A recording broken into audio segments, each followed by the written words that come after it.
Surprisingly, this trade deadline turned out to be pretty good. Well, for some teams, and not so great for others. So let's grade them. First, we have the Phoenix Suns. They gave away 2 of their starters in Cam Johnson and Mikal Bridges, along with 4 first-round picks for Kevin Durant. And compared to the asking price Brooklyn had at the start of the year when Durant first requested a trade, Phoenix got a pretty good deal here. Listen, 4 first-round picks and 2 young players is a ton to give up, but I'm still gonna give them an A+, because at this point Durant hadn't publicly requested a trade, and they were still able to get him. And this entire season, Phoenix has been pretty terrible and barely in the playoff picture. But most teams don't go all in on a championship like they should, and would instead choose to be a mediocre team or keep their young players to build for their future. They made the finals with the core of Paul, Booker, and Ayton, and now adding KD to the mix makes them a scary team to go up against. Plus, oh yeah, they didn't even have to give up Ayton in this deal, which makes it a home run. It seems like the Mavericks are another team going all in this year when they traded 2 players and multiple draft picks for Kyrie Irving. And I'll give this trade an A+.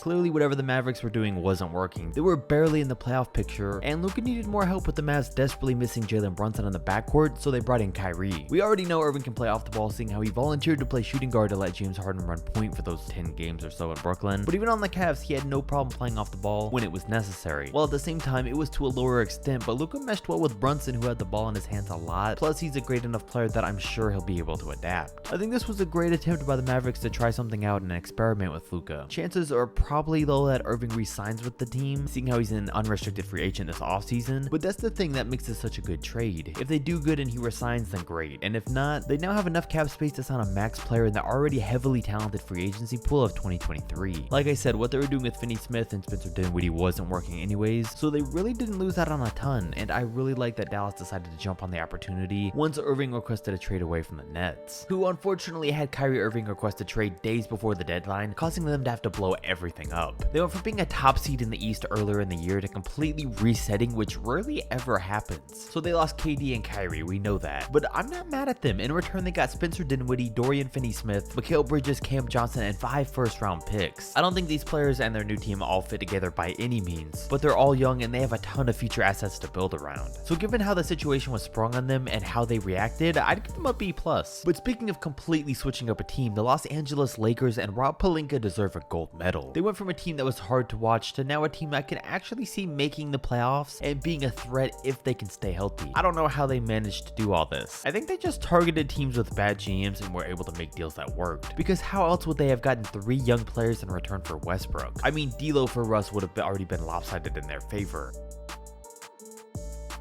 Then they traded Pat Beverly for Mo Bamba. Like, I know Orlando wasn't using Bamba, but come on, for Beverly? Not even to mention how they traded for Rui Hachimura a week or 2 ago for basically a few second-round picks. So they got all these great players and still got to keep one of their first-rounders. The only downside was that they lost Thomas Bryant, who requested a trade, because they weren't able to find him consistent minutes. But like I said, they now have Mo Bamba, so definitely an A+ for the Lakers, and I'd say they stole the NBA trade deadline. They weren't the only team in LA that made some noise though, because the Clippers had some pretty good moves too. They were able to land Eric Gordon and Bones Highland while only giving up John Wall and 2 second-round picks, which is just weird how they pulled that off. But it just seems like they're doubling down on making their whole roster full of 2-way wing players, which I'm not in love with, but they did switch that up a little by trading Reggie Jackson for Mason Plumlee. And this was a weird move. They definitely needed another man to back up Zubac, but Reggie Jackson has been so valuable for them in the playoffs, so overall I'd give their trade deadline grade a B-, while on the other hand the Memphis Grizzlies didn't do much. But basically being able to swap Danny Green, who barely played for them, for Luke Kennard is a win in my book. They didn't necessarily need more shooting, but to have that one go-to shooter on the team is always a good thing for certain situations and lineups, so they get a B. I mentioned the Orlando Magic earlier and how they traded Mo Bamba for Pat Beverly, which gets them a grade of a D. I don't really get this one. The Golden State Warriors were involved in a few different moves that ultimately resulted in them pretty much trading James Wiseman for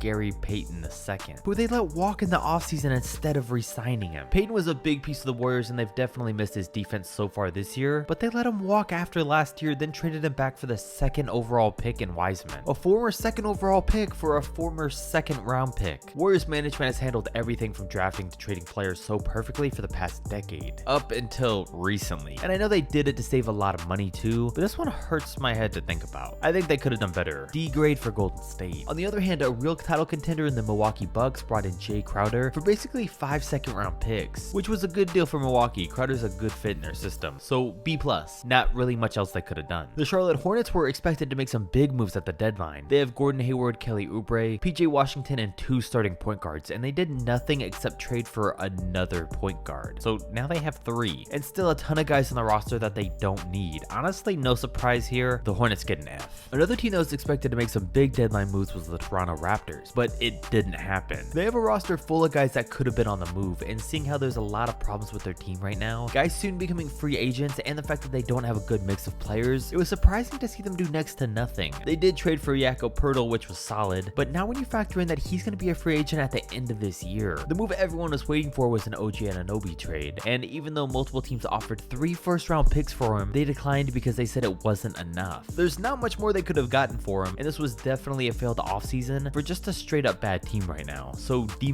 for the Raptors. On the other hand, the Spurs did a pretty good job getting multiple picks and trading some of their veteran players like Josh Richardson and Poeltl for draft picks like they should have, so B+. The Portland Trailblazers basically made a lot of smaller trades that exchanged Gary Payton, who's only good on defense with no offense, for Matisse Thybulle, who's only good on defense with no offense. But on top of that, they were able to land Cam Reddish, which if he's finally given the right opportunities and put in the right role, I think that could be big for them. He's a pretty good fit in their system, and they now have a lot of guys on their team that are excellent defenders. Let's just hope they can create enough offense now for everyone to make it worth it. I'll give Portland a B+ here. Now we get onto the Utah Jazz, who rightfully made it clear that their intention is to rebuild and not get back to trying to be the 1 seed or anything crazy. So they took on Russell Westbrook's contract, who they should probably buy out, but it landed them the Lakers' first-round pick that has a chance to be pretty valuable in a few years. They had to give up a good amount though. Mike Conley, Alexander Walker, Malik Beasley, and Jared Vanderbilt. I'm a little surprised at this one, but I still like the move, B+. The other piece of that Westbrook trade was the Timberwolves, who got Conley and Nickel Walker, plus some second-round picks in exchange for D'Angelo Russell. I mean, I can't believe they made this trade. Conley has experience, but should have no way been exchanged for D'Lo, D-. While the Detroit Pistons gave up Sadiq Bey in return for James Wiseman, which has a bit of risk to it seeing how well Sadiq's been playing, and with the fact that they chose to not trade Bojan Bogdanovic was pretty surprising. But I guess to truly give them a ranking, we'll have to wait and see if Wiseman ever turns into a great player like he was supposed to. So for now, I'll give it a B-. The New York Knicks basically swapped Josh Hart for Cam Reddish, and I like this move. They weren't using Reddish and could definitely use some help in the backcourt, because Brunson's not great on defense, so having a guy like Hart where that's his main focus is really going to make a difference for them. I mean, they weren't using Cam anyway, so overall it was a good move, but it wasn't a real difference maker, and that's what the Knicks needed. Trades like this aren't going to take them to the next level, and it's been a while since New York's done something big, so overall I'd give them a C. As for the Atlanta Hawks, I love that they were able to bring in Sadiq Bey, but they didn't do anything with John Collins still, and now they just have so much talent spread out across their roster. I feel like it's way past overdue for them to trade a lot of these pieces for another superstar. The roster looks great, but whatever they're doing isn't working. DeJounte Murray was supposed to be a big difference maker, but compared to last year, he's really done nothing to change them. I think if they bring in another superstar to play with Trey, that could be it. But if that still doesn't work, it's either a coaching change that's needed, or Trey might just be the problem. But either way, as for the deadline with a lack of superstar moves, I'd say they get a C+. What are your best and worst grades for the offseason? Comment and let me know.